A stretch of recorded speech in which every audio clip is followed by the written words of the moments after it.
Hello friends, welcome to the new episode of my channel. আমি অরিত্র। এখন এই ভিডিওর মধ্যে আমরা একটা তেলেগু ছবি নিয়ে কথা বলবো, যে ছবিটার নাম হচ্ছে রবিনহুড বলে। তো এই ছবিটা ZEE5 এর প্ল্যাটফর্মে চলে এসেছে, Telugu original language with English subtitles আছে। আর এছাড়া আপনাদেরকে বলে রাখি, এই ছবিটা খুব শীঘ্রই হিন্দি ডাবিংও আসতে চলেছে ম্যাক্সে আর কি। RKD স্টুডিওস বলে একটা ইউটিউব চ্যানেল আছে, ওরা ট্রেলারও ছেড়েছে। তো ম্যাক্সে আই থিঙ্ক 6 জুলাইতে আর কি হিন্দি ডাবিং ভার্সনটা চলে আসবে, এবং সেইটা ট্রেলারটা দেখি আমি ছবিটা দেখলাম। আমি জানতাম না যেটা ZEE5 এর OTT প্ল্যাটফর্মে চলে এসেছে, আমি সেটা ব্যাপারে আইডিয়া ছিল না, নাহলে দেখতাম ছবিটার ট্রেলার ইত্যাদি দেখেছিলাম। দেখুন, এই ছবিটা আমার দেখে মনে হলো, দেখুন হলে যাওয়ার গিয়ে দেখার মতো ছবি একেবারেই নয়, খুব একটু ডেটেড ছবি অ্যাকচুয়ালি বেসিক্যালি। বাট এই ডিরেক্টরের লাস্ট ছবি নিতিনকে নিয়েছিল ভীষ্মা বলে, সেই ছবিটা কিন্তু হিট হয়েছিল, এবং ওই ছবিটা কিন্তু স্যাটেলাইটে খুব রিওয়াচ ভ্যালু আছে, আপনি যদি বারবার দেখতে পারেন। এবং অনেক লোক কিন্তু যারা এই ইউটিউবে খালি সাউথ ইন্ডিয়ান ছবি দেখে এবং টেলিভিশনে দেখে, তাদের কিন্তু কোথাও গিয়ে ভীষ্মা ভালোই লেগেছে।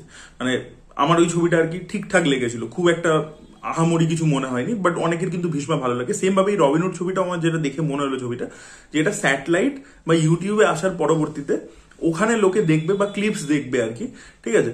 এক্সট্রাঅর্ডিনারি কিছু নয় ছবিটা, আবার একেবারে খারাপ ছবি, একেবারে আনওয়াচেবল ছবি সেরকম মনে হয়। মানে ওয়ান টাইম পাস ওয়াচ, এবং যে ক্লিপস গুলো এটা হবে, মানে কিছু কিছু সিনস এরকম আছে যেগুলো হয়তো পরবর্তীকালে ফেসবুক ইত্যাদিতে দেখবেন সাউথের ক্লিপস ঘুরে বেড়ায় না, সাউথ ইন্ডিয়ান ছবির ক্লিপস ঘুরে বেড়ায়, তো সেরকম আর কি এটারও ক্লিপস ভাইরাল হতে চলেছে আর কি। এটা আমার মনে হলো ছবিটা দেখে।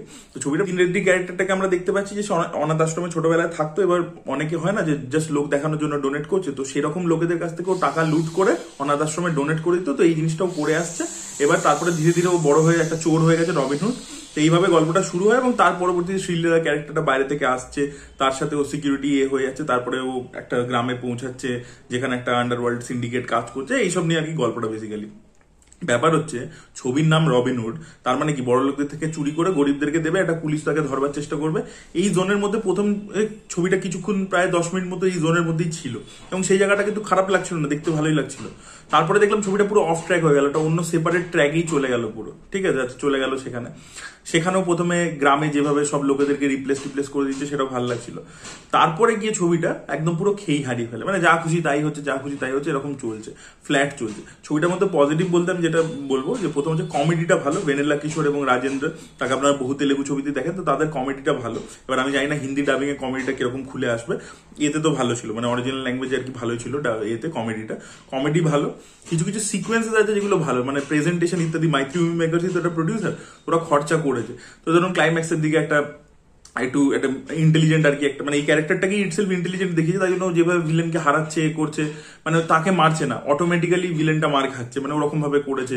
ওই কিছু কিছু সিকোয়েন্সেস আছে বুদ্ধিদীপ্ত, কিছু জায়গায় কিছু ছোট ছোট টুইস্ট অ্যান্ড টার্নস, যেগুলো কমার্শিয়াল টুইস্ট অ্যান্ড টার্নস, আপনারা আগেও দেখেছেন এরকম অনেক ছবিতে, বাট সেগুলো আর কি মোটামুটি এফেক্টিভ আর কি। কিছু অ্যাকশন সিকোয়েন্সেস ভালো, প্রোডাকশন ভ্যালুটা ভালো রয়েছে, তো সেই কিছু কিছু জায়গা ভালো আর কি।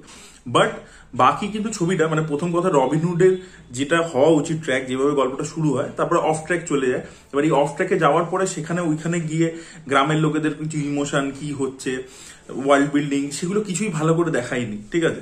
আর ডেভিড ওয়ার্নারের ক্যামিওটা তো লাস্টে জোর করে আর কি ফোর্স ফিট করেছে, ঠিক আছে। আর নিতিনের পারফরমেন্স এইখানে এই ধরনের ছবিতে না, মানে এই ছবিটা একটা অ্যাকশন কমেডি ছবি, তো অনেকটা এই অ্যাক্টরের পারফরমেন্সের উপর অনেক কিছু দাঁড়িয়েছে। এবার নিতিন তো কোনো এক্সট্রাঅর্ডিনারি অ্যাক্টর নয়, তাই জন্য পারফরমেন্স দিয়েও যে পুরো জিনিসটাকে পুল অফ করে দেবে, খুব সিলি জিনিসকে পুল অফ করে দেবে, সেটা কিন্তু আলটিমেটলি হয় না আর কি।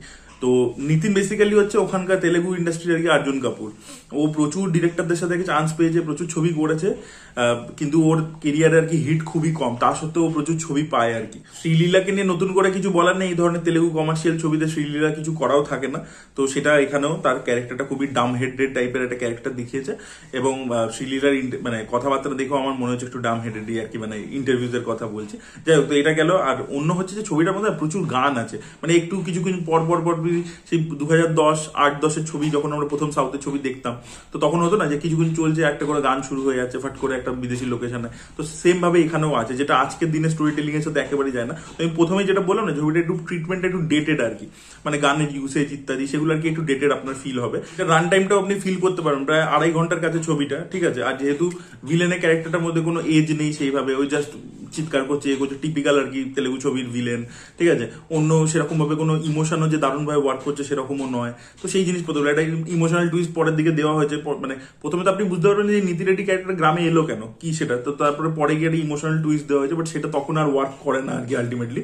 তো বাকি ছবিটা ওই আছে, মানে আপনি দেখছেন চলছে, মানে স্ক্রিন প্লের কোনো মা বাবা নেই আর কি, মানে চলছে, একটা কিছু টুইস্ট এলো, এই অপারেশন এটা হলো ওটা হলো, মানে সব কনভিনিয়েন্টলি হচ্ছে, মানে একটা প্লট পয়েন্ট থেকে আরেকটা প্লট পয়েন্টে মুভ করতে হবে, তো জাস্ট মুভ করছে আর কি। ঠিক আছে, তো ওই জন্য বললাম যে টেলিভিশনে দেখার জন্য সুটেবল আর কি, যে আপনি টেলিভিশনে তো অত মাথা কাটিয়ে দেখেন না, যে কোনো পয়েন্ট থেকে চালু করেন, যে কোনো পয়েন্টে শেষ করে দেন, বন্ধ করে দেন, পুরোটা না দেখেও লোকে বন্ধ করে দেয়। তো সেম জিনিসটা এই ছবিটার ক্ষেত্রে হতে চলেছে আর কি, তাই জন্য আমি বললাম যে স্যাটেলাইটে চলবে। তো ডিসেন্ট ওয়ান টাইম ওয়াচ আর কি, যেহেতু ওই কিছু ইন্টেলিজেন্ট, মানে আমার কি কি ভালো লেগেছে আমি বলছি, কিছু অ্যাকশন সিকোয়েন্সেস ভালো, কিছু ইন্টেলিজেন্ট টুইস্ট অ্যান্ড টার্নস রয়েছে, ঠিক আছে, যেগুলো খুবই মানে নোন কমার্শিয়ালি, বাট সেগুলো তবু ভালো লাগছিল দেখতে। কমেডিটা ভালো লেগেছে, এই তিনটে জিনিস আমার ভালো লেগেছে। বাকি কিন্তু ছবিটা খুবই ফ্ল্যাট আর কি, ঠিক আছে। এবং আপনারা যদি রবিনহুড ছবিটা দেখেছেন, আপনাদের কি বক্তব্য অবশ্যই কমেন্টে জানাবেন। এই ভিডিওটা ভালো লেগে থাকলে লাইক করুন, শেয়ার করুন, চ্যানেলকে সাবস্ক্রাইব করতে ভুলবেন না। Bye bye.